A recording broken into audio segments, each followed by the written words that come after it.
So should Michael Cohen be fearing for his life by calling him a rat using mob language? Has Donald Trump made him a marked man?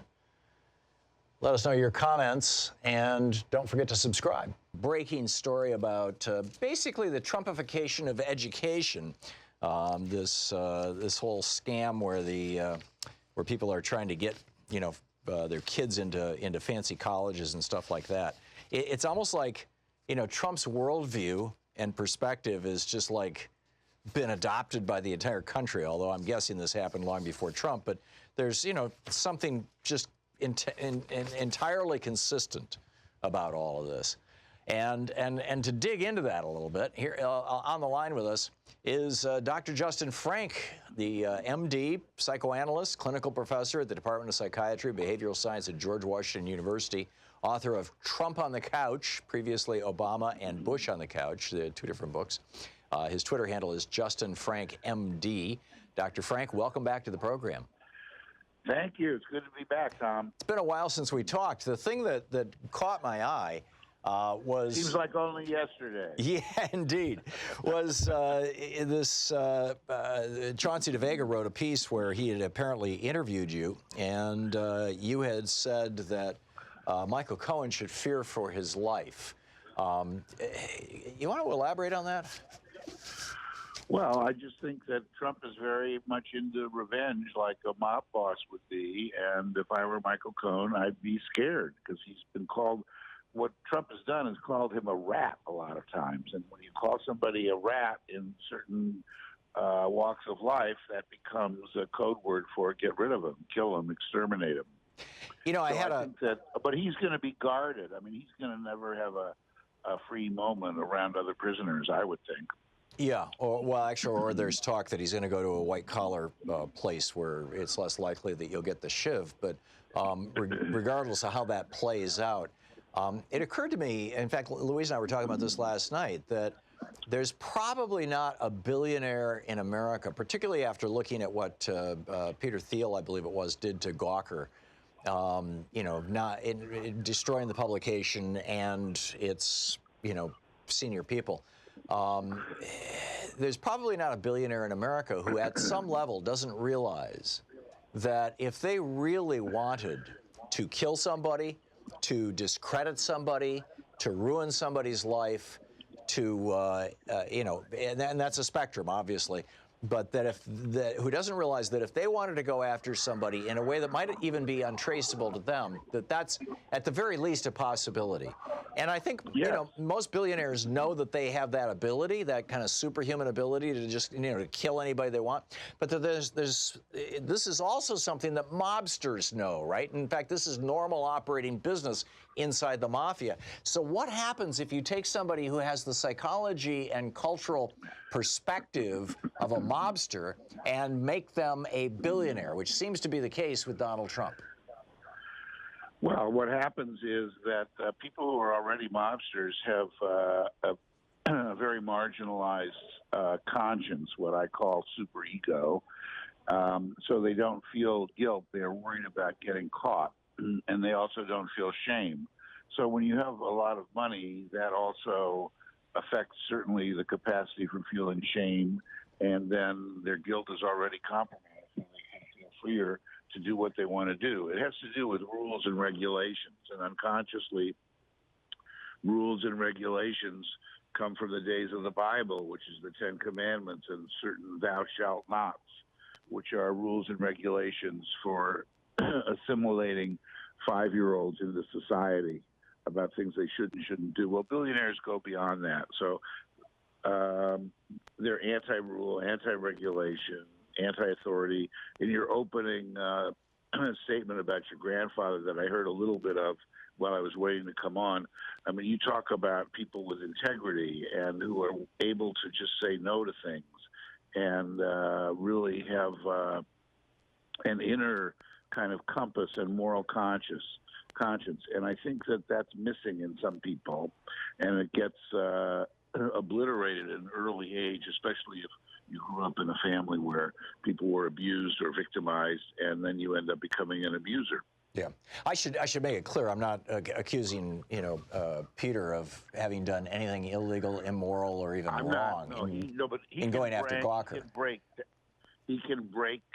Billionaires can break down companies. I know a colleague, a billionaire, who actually broke down one of the psychoanalytic institutes in the East because he was really angry about something. Right. It's really that was about 20 years ago, but it was really quite dramatic. Yeah, it's an example of the great power that comes with great wealth, and I guess the question, and again, not suggesting certainly by any means that he was like that, but I'm trying to draw this into the Trump world, where Trump claims to be a billionaire, and Michael Cohen says that Trump is also a mobster. What does that mean? Right. Well, it just means what we just have talked about. He is a person who is able to feel comfortable living outside the law. I wrote about that a lot in my book, both in a chapter on lying and in a chapter on destructiveness, which has to do with his comfort being destructive. And also one of the things about being a mobster, or even your friend who is supposedly, as you said, you don't want to impugn him at all. Yeah. He doesn't think of the side effects of destroying a company, which means putting a lot of workers out of work and really affecting their livelihoods as collateral damage. Yeah. Well, I don't know him personally, but I'm guessing that he just figured they had done harm to him. He was going to do harm to them, and which is a normal human impulse, I think. But this is when that normal human impulse, what I'm talking about here, with the possibility that Trump might even. Not necessarily. I'm not sure he'd have to order a hit on Cohen, but literally by calling him a rat. I mean, anybody who's mobbed up or who's a member of a gang knows that rats are supposed to be killed in jail. I mean, it's just that simple, is it not? That's right. So he's basically here. You have the president of the United States putting out a hit order on somebody who betrayed him. Would you perceive it that way, and do you think that Trump perceives it that way? I think Trump perceives it that way. I perceive it that way, but he also knows about plausible deniability, because when Michael Cohen was even interviewed in Congress, he said that's not how it works. He doesn't give an order to do something. He says to you, that thing about, isn't this a great tie? And they say, oh, yes, it is a great tie. I mean, you just understand his talk. And so when he says, isn't Michael Cohen a rat? Oh, yeah, he is a rat now that you mention it. So one of the things people go from there. One of the things that Michael Cohen said that was very troubling was that if Donald Trump lost the 2020 election, there would not be a peaceful transition of power. Now, we have not had a conversation about what might happen if the president refuses to leave the White House. To the best of my knowledge, since the election of 1800, when there was speculation that John Adams was willing to fight it out with Thomas Jefferson over possession of the White House. Adams ultimately didn't. But, to the best of my knowledge, that's the only time literally in the history of this country there's been such a conversation. Do you think it's possible that Michael Cohen is right, that if Trump loses in 2020, he could shout out to his white supremacist armed buddies and say, I need 30,000 people with rifles to surround the White House tomorrow morning? Well, that brings me to the biggest question, I think, which is, yes, first of all, I think it's a possibility. But I really think that what's the biggest driving factor is fear of it being a possibility. And that was what allowed Al Gore to give in to George W. Bush in the first place in the Palm Beach, Florida vote counting thing. Because he was afraid of having some kind of a civil war when these Karl Rove people were violently beating on the door. I think that Trump has just added so much to the world of divisiveness and fear, and camps that even Nancy Pelosi said they'd have to have a really amazing case and have the Republicans join in if they were going to do any kind of impeachment, because it would divide the country. That's a statement based on fear. It's based on fear.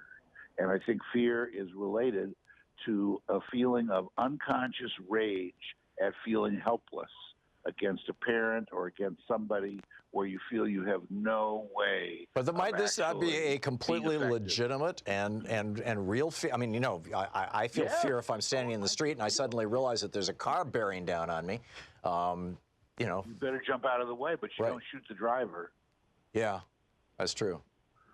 Unless he's been chasing me for blocks. As fast as I can, but I'm not going to shoot the driver. Yeah, yeah. I mean, first of all, I'm not carrying a gun, but second of all, if I were, I wasn't going to shoot the driver. Yeah. But my point is, is Pelosi's fear legitimate? Yes. Real world legitimate? I think even Gore's fear was legitimate. The question is, when are you going to face fears? Right. Or are you just going to keep running from them? I mean, this is what happened with Neville Chamberlain in Germany. It's just as much more slow motion in this country. So you would suggest, are you suggesting that by not pushing for impeachment right now, in fact, actively discouraging impeachment, Nancy Pelosi's playing the role of Neville Chamberlain? Yes. That's strong language. That's yes. Well, I'm just saying yes, but so yes, you're of the Trump's opinion. followers. Yeah, are you of the opinion that on the record right now, Trump has already committed impeachable offenses? As best I can tell, he has. Yes. Yeah. And unbelievable things. Like, what would happen if any other president yesterday was going to be exposed as owning a massage parlor and giving special places for foreign political people? I mean, and making money off of it. I mean, who was going to? Well, I remember the outrage in 2000 when Al Gore attended a fundraiser where there was either was put on by or there were some people there from Taiwan. And, foreigners can't contribute to campaigns, and apparently they had. And it became this national scandal. Oh, my God, Al Gore's in the pocket of the Chinese. No, what people have forgotten, and it's very essential to remember that this is, it taps into parts of our personality. I think we all have an inner Trump in some way or other, because we all have felt frustrated as children. We've all been wanting to just be able to make the rules and do what we wanted to do. I mean, everybody has some of that. Right. And anger and hate and stuff. I mean, that's part of being human. But this is not normal. What's happened is not normal.